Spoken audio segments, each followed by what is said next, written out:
Quem gastou melhor até aqui nessa janela de transferência? Temos o resultado? Faz a cuíca aí, Roberto. Quem gastou... Quem gastou melhor? Internacional e Bahia. Eu tô nessa. Eu votei no Inter. Você votou? Votei no Inter. Eu não votei em nenhum nem outro. Eu também Mas não. eu concordo... Eu votei no... Diga, Jéssica, desculpa. Não, pode falar, Jéssica, pode falar. Não, eu votei em Bahia e Cruzeiro. Por quê? Porque eu acho que o Inter tá gastando muito. Eu não sei se gastou bem. Essas contratações vão ter que, de fato, em campo, corresponder. A expectativa é muito boa. Mas pode ser que a gente chegue no final do ano e pense, porra, perdão a palavra, poxa, como o Internacional contratou mal, investiu mal, né? Eu imagino que não, imagino que vai dar tudo certo. Mas é porque foram contratações mais caras, principalmente pensando, acho que em salário, né? Não sei nem tanto de realmente pagar para vir os jogadores, mas acho que são salários de jogadores que ganham bem. Então, o risco é maior nesse sentido. Já o Bahia conseguiu oportunidades mais interessantes de mercado. No meu voto foi Bahia e Cruzeiro. Cruzeiro porque olha muito bem para o mercado, pensando financeiramente, trazendo jogadores do que ele comporta, da maneira que ele consegue, com criatividade de mercado para trazer o treinador. O treinador trouxe o jogador que é da sua preferência lá, que tem números muito bons. Nesse sentido, meu voto foi Bahia e Cruzeiro. Vai você primeiro, depois Meu eu... voto? Meu voto foi o Flamengo. Porque eu acho que o Flamengo gastou com jogadores que fazem a diferença. Principalmente o De La Cruz. São 2 jogadores, por enquanto, que o Flamengo contratou. De La Cruz e Vinha. O Vinha ainda vai ser confirmado, mas a gente sabe que tá tudo certo. Pelo menos o Flamengo não tem esse histórico, né, de anunciar jogador e depois a situação babar. Isso não aconteceu recentemente. Para mim, o De La Cruz ele chega para ser um dos destaques do futebol brasileiro em 2024. Sim. Se tudo correr normalmente, e ele é um cara que ele já passou por muita coisa na carreira, que faz a gente crer que a adaptação dele não vai ser lenta. É claro que 79 milhões é um valor altíssimo, mas o Flamengo pode pagar. 2, ele vale isso. Porque pelo que ele oferece dentro de campo, pelo que ele pode dar ao time. E se der errado, não compromete o Flamengo. Não. O Flamengo acabou de anunciar hoje, né, que teve um superávit aí de 300 milhões. Então, assim, é um investimento que está dentro daquilo que o clube já planeja para a temporada, diferente de outras equipes. Até o próprio Inter, que a Jéssica citou, realmente é um clube que ele não tem uma receita tão grande assim quanto o Flamengo. E aí ele fica meio que à mercê dessas contratações darem certo para que ele tenha retorno, né? Para que ele tenha mais receita futuramente.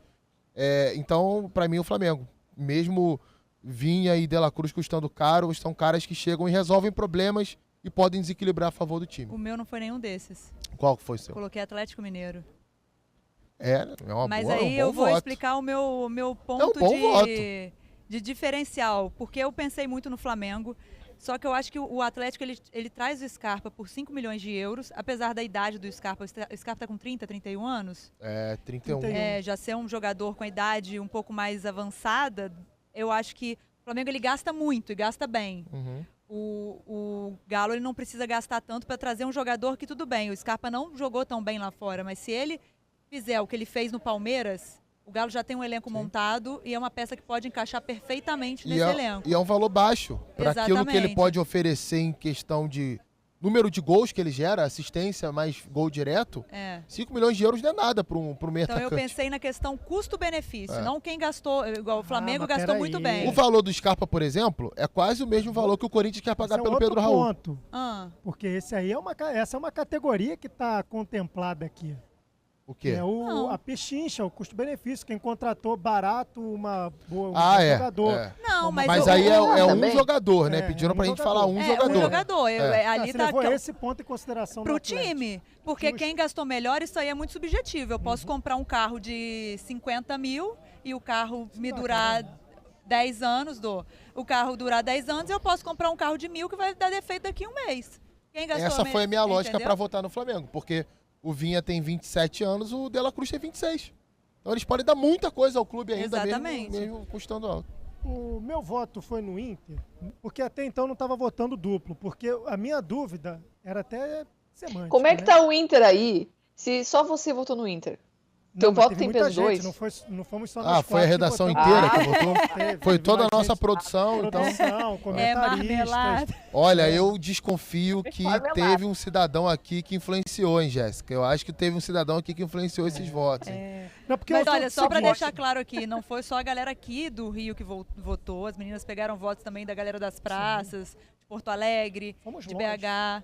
Então, teve uma galera grande aí votando, por isso que, né, o meu voto, por exemplo, foi o Atlético, o Coutinho votou no Flamengo, e ali tá diferente, porque o Roberto puxou pro lado dele. Mentira, gente. Sou influenciador.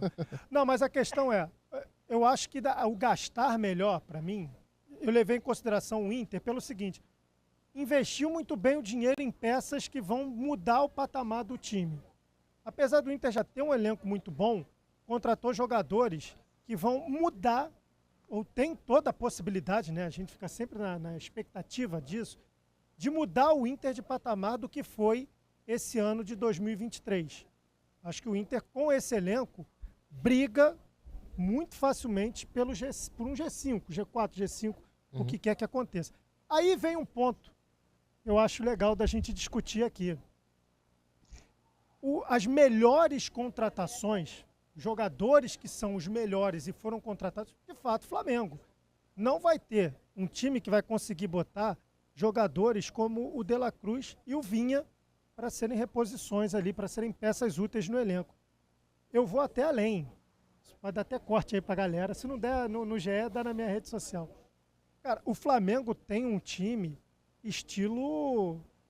Não é que isso vai garantir vitórias ou títulos, não. Pode dar corte, pode gerar meme também. Também, é válido também. Então tome cuidado com o que você vai falar. Mas o Flamengo tem um time, estilos galácticos do Real Madrid, assim. Lá não, no calma.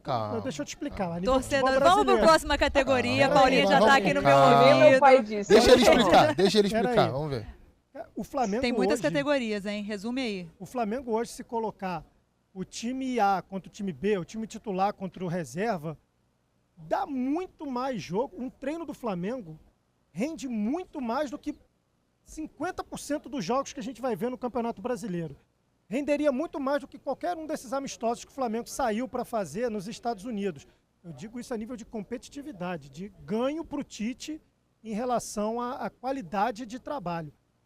O Flamengo, se botasse um time A contra um time B hoje, encheria mais o Maracanã do que boa parte que vai ter de renda durante o Campeonato Brasileiro. Olha, eu ouvi essa mesma frase no ano que o Flamengo não ganhou nada, né? Foi vice da Libertadores, né? O Flamengo do time A e o time B hoje lutariam por G4. Não, eu acho assim, tem um nível muito grande ali no elenco, sem sombra de dúvidas, mas também tem alguns jogadores que já jogaram muito mais do que estão jogando hoje. A gente pode citar alguns exemplos aqui. Mas hoje o Flamengo tem algo que não teve durante boa parte do ano passado. Comando. Tem um treinador que é competente.